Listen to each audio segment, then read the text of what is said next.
Hello, everyone, and welcome to Pro Wrestling Inside and Out. Let's right now go through Georgia Championship Wrestling, one of the greatest wrestling organizations of all time.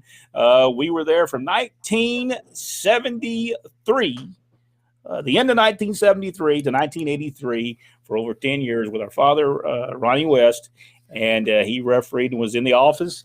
And we always would get these programs. He would bring them home every day. Here is the beginning of this program as we see Wildfire Tommy Rich and the Chief Wahoo McDaniel. This was in 1979.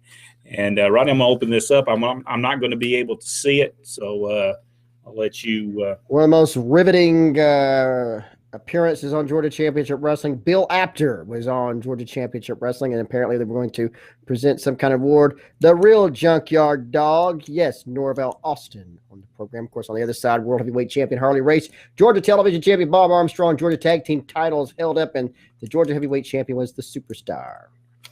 Alrighty. All right, these are matches from the Atlanta City Auditorium, it looks like. It was Ric Flair against Wahoo McDaniel in an Indian strap match. It was Ole Anderson and Ivan Koloff against Mad Dog Vachon. King Kong Mosca, Bob Armstrong. And, at the top, and then at the bottom, it's Big Bill Dromo and Blackjack Lanza. And then on television, it's the Superstar. And I'm not sure who is wrestling in there. Then we have Tenyru and Mr. Wrestling 1, Tim Woods with Gordon Soley. Tommy Rich in action. Looks like maybe Kirk Von Hess. Not sure who the guy was on the end. And, of course, Rick Oliver against, looks like Ben Alexander. Ron West, the referee in that picture. Mad Dog Vachon. Let's talk about Mad Dog Vachon for just a second. Mad Dog Vachon, if I'm not mistaken, did they not bring him in and he was in a cage? Yes. And it was covered up? Yes.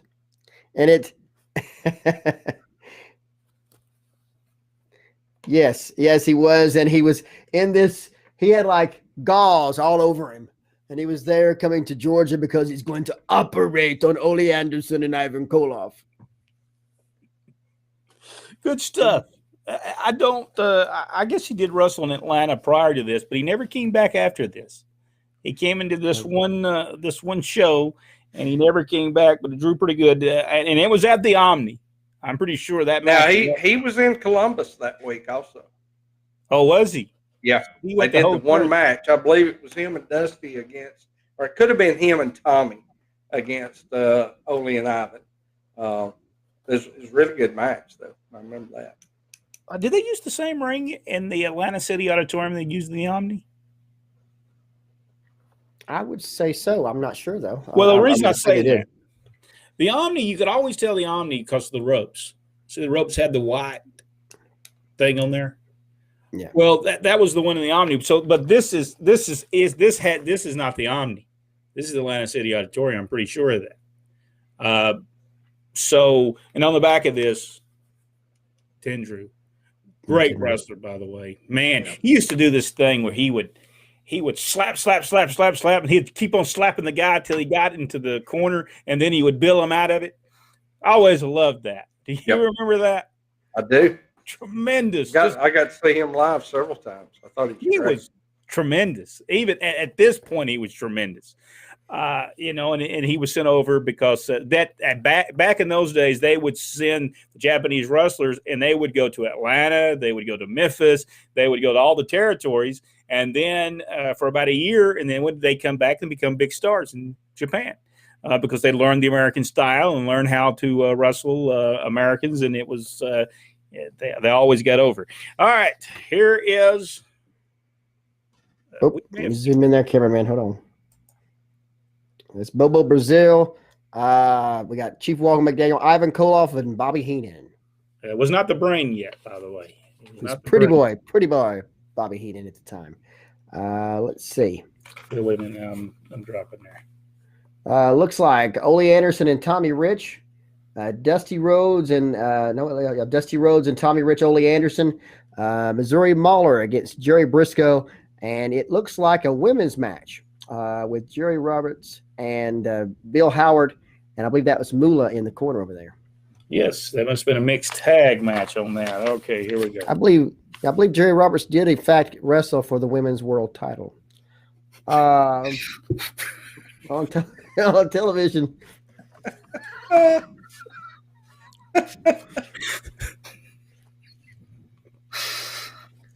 man, I can't hold on to that after that. All right. Let's see. We've got Hansen and Rich against Carl Fergie and Starr. It's Jerry Stubbs, Mike Stallings. It's Tenyru and Mike Stallings against Ole Anderson, Ivan Koloff. Television is Ben Alexander against Jerry Roberts, and then fans in the audience. And on the back, the Georgia heavyweight champion, the superstar. Love that man. Love that belt. By the way, folks, if you ever have a belt, and that was a beautiful belt, by the way, the Georgia Heavyweight Championship, beautiful belt. Just don't clean it with toothpaste. It will turn green. We know. We done it. That's right. We did that, so it was in very bad shape, by the way. All right, we'll go through one more program, and then we'll move on. Here is Stan the Man Hansen right there. Yep. And this is when he turned, by the way, I believe. All right, right. Again. It's Ole Anderson. He's talking about with Gordon Soley. Then he talks. Then Stan Hansen comes out there and gives Ole his money back and tells him he take it to.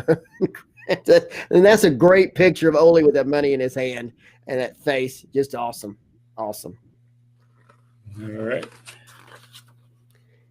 Then we've got Rufus R. Jones on the program, it looks like, against Rick Oliver. Let's see, Thunderbolt Patterson and Tommy Rich against, looks like Dusek and Larry Latham. I forgot his first name. It wasn't Danny. Frank. I think it was Frank. Frank Dusek, that's right. Yep. It's Bob Armstrong against Blackjack Lanza. Walter McDaniel against, I can't really make that out at the bottom there. And then it's Tommy Rich and Ole Anderson. And of course, both bottom pictures are. By the way, Larry Latham would later become Moondog Spot. Okay, then we have the back. It's the superstar, Mr. Wrestling, number 1. Thunderbolt Patterson and Tommy Rich. Bob Armstrong, Pierre Lefevre, and Raymond Rougeau on the back. Well, Raymond Rougeau was always good. And then on the back, Bob Armstrong. Man, I miss those days. I'm telling you, I miss those days when people could come up and get an autograph right there at ringside. I miss those days. That was tremendous. If you enjoyed this video, give us the big thumbs up. Subscribe to the page if you haven't already. Go one step further, hit that notification bell, and watch the video right below us right now. Go ahead and click on that. Watch that next video, and just keep on watching. We got a lot of stuff. Right there next to Jack. Just go ahead and click on that. We'll see you on the next video right here on Pro Wrestling Inside Now.